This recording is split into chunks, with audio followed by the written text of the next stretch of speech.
दौड़ते भागते और बलवा करते लोग, सड़क पर आग की लपटें, रोते बिलखते लोग, फौज की तैनाती और सड़कों पर सन्नाटा।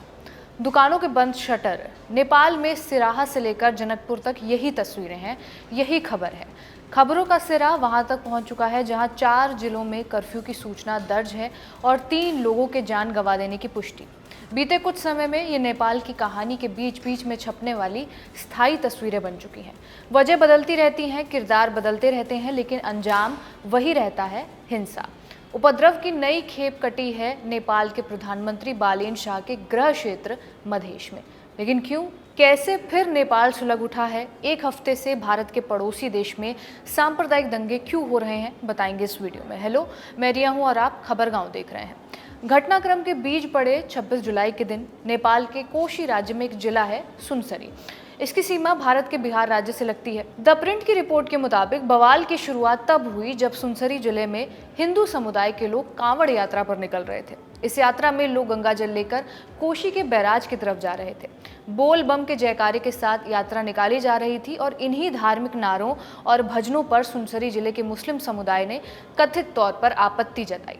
लेकिन जल्द ही इस आपत्ति ने बहस का रूप ले लिया। फिर लाठी डंडे चलने लगे और यहीं से हिंसा भड़कनी शुरू हुई।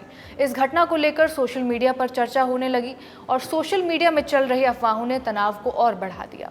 हालात पर काबू पाने के लिए नेपाल पुलिस और सशस्त्र पुलिस बल के जवानों को तैनात किया गया। भीड़ जब उग्र होने लगी तो नेपाल की पुलिस ने हवा में गोलियां चलाई, आंसू गैस के गोले छोड़े गए। जब इतना सब करने पर भी भीड़ पीछे नहीं हटी तो सुरक्षा बलों को असली गोलियां चलानी पड़ी। इसी दौरान 30 साल के ओम प्रकाश की गोली लगने से मौत हो गई और इस मौत के बाद हालात और खराब हो गए। दंगे की जमीन सुनसरी से बाहर निकलने लगी। 30 जुलाई तक नेपाल के सिरहा जिले के गोल बाजार में भी विरोध प्रदर्शन शुरू हो गए, जहां एक किशोर की जान चली गई। इसके बाद ओम प्रकाश मेहता के परिवार ने अस्पताल से उनका शव लेने से मना कर दिया।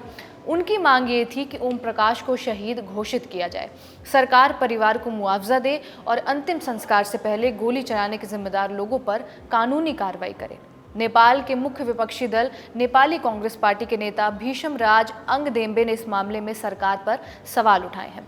उन्होंने 27 जुलाई को फेसबुक पर एक पोस्ट लिखा, सरकार को घटना की निष्पक्ष, स्वतंत्र और पारदर्शी जांच करवानी चाहिए। सच्चाई सबके सामने लानी चाहिए और दोषियों के खिलाफ कानून के मुताबिक कार्रवाई करनी चाहिए। शांति और व्यवस्था बनाए रखने में नाकाम रहना गृह मंत्रालय की एक बड़ी कमजोरी है। सरकार को इस घटना की पूरी जिम्मेदारी लेनी चाहिए और गृह मंत्री को तुरंत इसका जवाब देना चाहिए। हाल ही में नागरिकों में सरकार के प्रति बहुत ज्यादा नाराजगी देखी गई है और इसी वजह से सरकार आत्मदाह जैसी भयानक घटनाओं को, समाज में शांति, सुरक्षा और सहनशीलता जैसी जुड़ी संवेदनशील घटनाओं के बार बार होने पर अपनी जिम्मेदारी अच्छे से निभाने में नाकाम रही। साथ ही जिम्मेदार लोगों को ऐसे संवेदनशील समय में सोशल मीडिया के जरिए और असहनशीलता नहीं फैलानी चाहिए।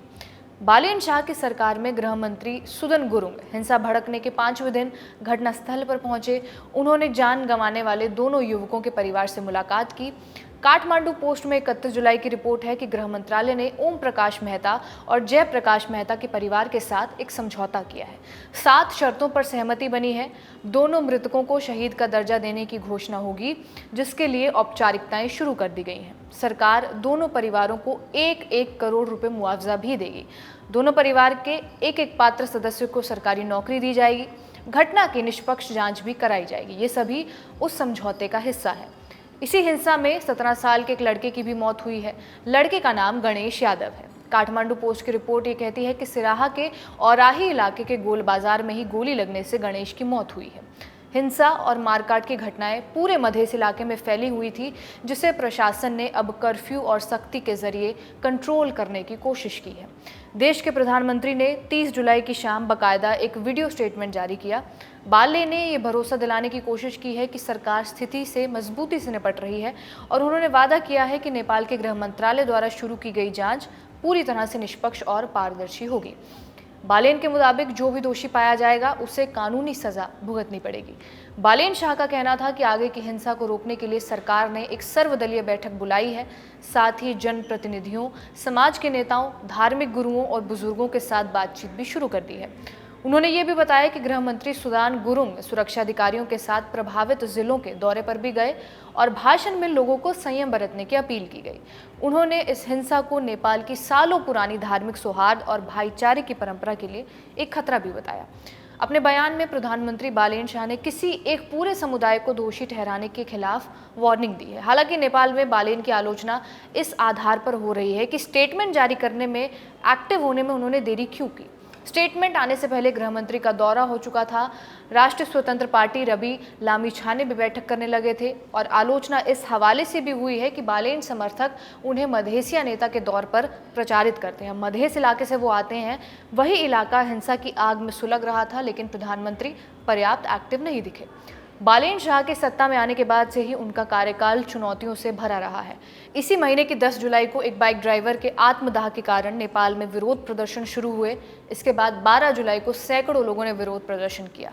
प्रदर्शनकारियों का कहना था कि सरकार बिना कोई दूसरे रहने की व्यवस्था किए झुग्गियों में रहने वाले गरीब लोगों को हटाने का फैसला कर रही है, जो सही नहीं है। प्रदर्शन कर रहे लोगों की मांग ये थी कि पहले उन्हें रहने के लिए वैकल्पिक जगह दी जाए, उसके बाद ही हटाने जैसी कार्रवाई हो। इससे पहले 29 मार्च को भी बालेन शाह ने यूनिवर्सिटीज़ और कॉलेजेस में स्टूडेंट पॉलिटिक्स पर बैन लगा दिया था। हालांकि बाद में नेपाल की हाई कोर्ट ने इस आदेश पर रोक लगा दी थी।